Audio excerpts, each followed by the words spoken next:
episode with Panda Raf and Mr. Tango. So today we're going over some more body work. In fact, we're going to be covering the front of the leg, the anterior leg today, and well, let's see what I do. Let's go ahead and get into it.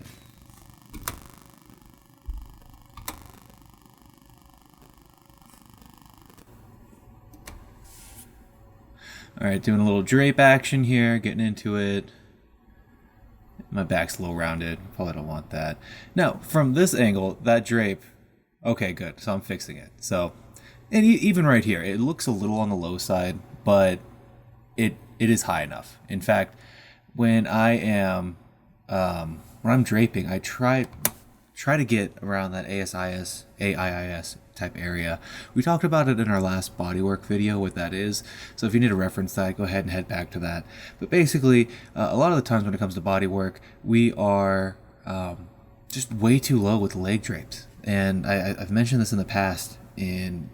Oftentimes in massage school, we start off with low leg drapes and then expect our students to somehow learn higher leg drapes later on. We should really just start them there. In fact, I worked with an instructor who was quite adamant about starting off with low drapes because the students weren't ready. And I thought that was an incredible detriment to the fundamentals, because when you set up this precedent that you should be afraid of the body and you should be afraid to drape it confidently, then that's something that takes a long time to get over. So make sure your drapes are nice and high if you're just getting into the practice.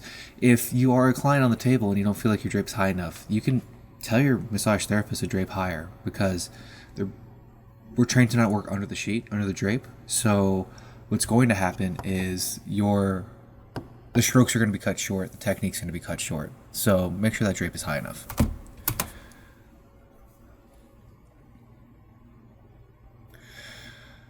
So I think I grabbed some CBD cream here that I'm applying. I really like working with this stuff. I think I mentioned in another video, even if it doesn't make a huge difference, even if it's a small difference, it's a small difference. I mean, why not use it? You'll notice, as best as I can, I try to do these strokes from distal to proximal, from toes to hip, working towards the heart as best as possible. You might get some techniques that want to go the opposite direction, want to go hip to toes. But for the most part, I think we want to always try to encourage fluid back towards the torso as best as possible. All right, getting the elbows all gelled up, all lotioned up here, because we're definitely going to drop one. So when I'm setting up my leg work at the front of the leg here, I normally like to start with the more proximal part of the leg here, start with the thigh.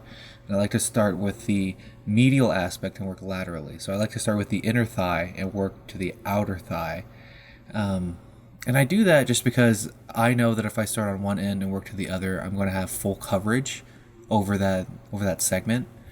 Moreover, I feel like a lot of, even with our laterally rotated hips, I feel like all of our tissue, because of gravity, wants to move medially. So I feel like that's a great place to start, to push that out, so we're not getting this weird teardrop effect on the inside of the leg. And I'll explain more of that when we get into the anatomy trains.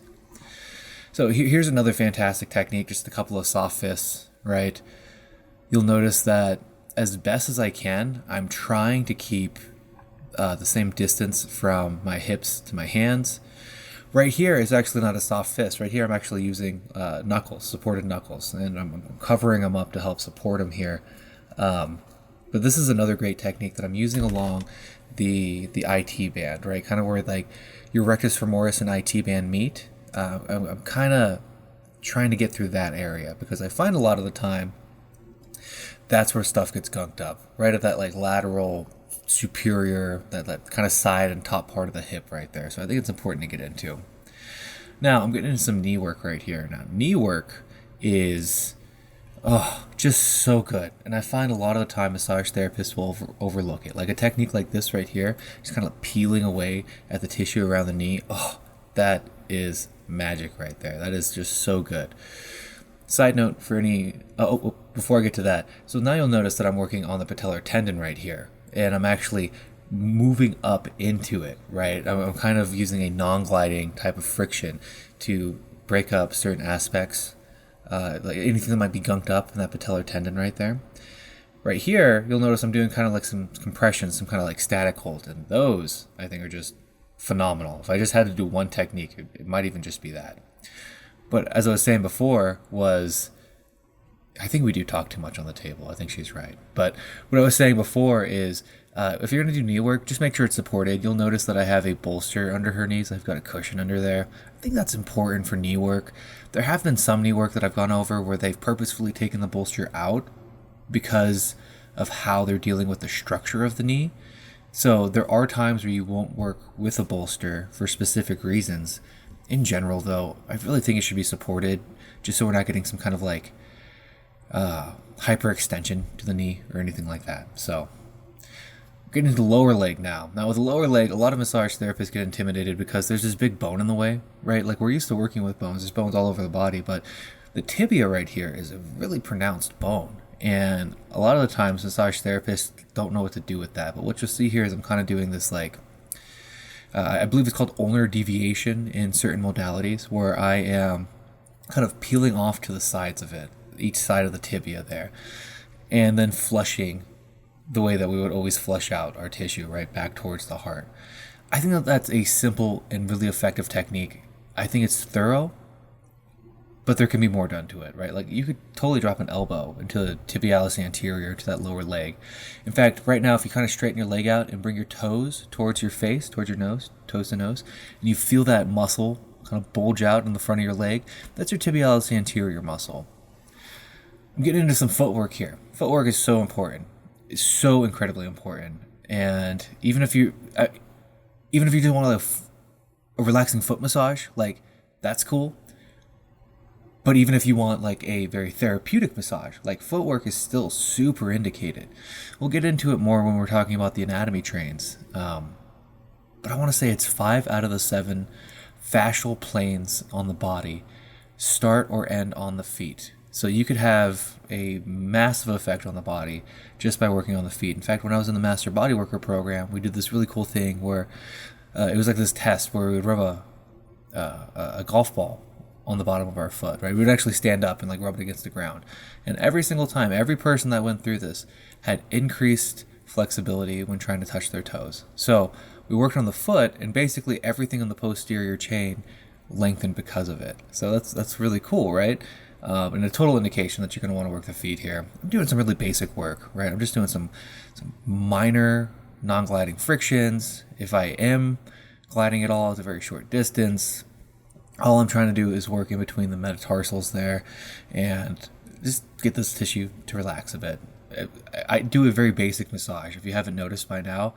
And that's done on purpose because I feel like in the basics, oh, look at those body mechanics, by the way. Wow, that's impressive. But with the basics, I feel like you can master a lot of a modality. And I'm not saying that like all these other massage therapists are just doing flashy, showy stuff that doesn't amount to anything. Not saying that, not at all. But for me, doing the basics again and again and again is what's made me so successful. So that's kind of what I stick with. And I don't feel like you can really master anything beyond the basics if you haven't mastered the basics themselves. So that's just my personal philosophy. We'll go over my personal philosophies a little bit more in a future video, so stay tuned. Of course, we're doing a little bit of heel work here, getting on the sides of the foot, just being really thorough with what we're doing, kind of spreading everything out. And then just some basic flushing back up the leg here. Now my shoulders and back are a bit rounded as I do these techniques. They could be more flat, right? But for the most part, do you see how my head is looking dead ahead? My eyes are on the horizon. Could it be better, my body mechanics? Yes, absolutely. But are they terrible? I wouldn't say terrible. I mean, good posture to the head and neck right there. The shoulders are going to naturally round just because we're working in front of us.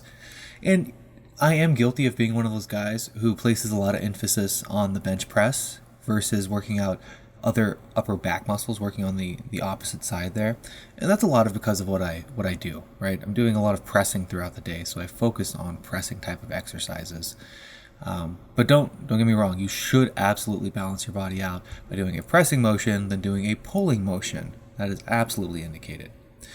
Now, what I'm getting into here, I got to the end of the segment there and thought to myself, her IT bands need a little bit more work, but we need to be moving on, right? And I think this is fantastic for cupping. This is totally indicated for cupping to come into play here. I know there are some massage therapists out there that argue that cupping shouldn't be used as a stationary technique. You should only be gliding with it. I don't necessarily agree with that, and I respectfully disagree, I should say. I think it's awesome to leave it in a stationary place, and I think it's great to be able to work in multiple places because of the cups, right? Like, I'm going to put those bad boys on and move to the other segment, and they're going to be able to do their work as I'm doing my work. She's going to get taken care of, and she's going to know that we're taking an extra step. We're going the extra mile for her, and I think that's important. Even if it takes a little bit of extra time, I think it's important for the client to understand that I'm pulling out all the stops. I'm pulling out all the tricks to make sure that she's taken care of.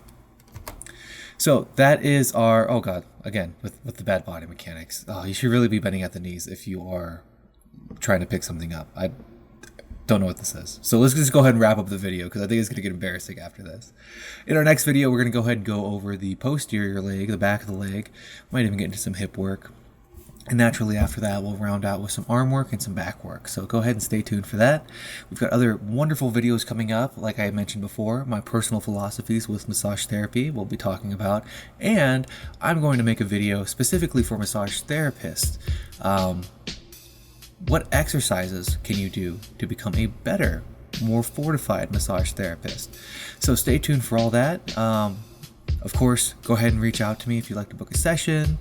My book is up on the screen right now for you, so feel free to check that out. And naturally, always remember to be safe and stay safe, be awesome and stay awesome. Thank you so much for hanging out with me today. I love you all, and take care. I'll see you in the next video.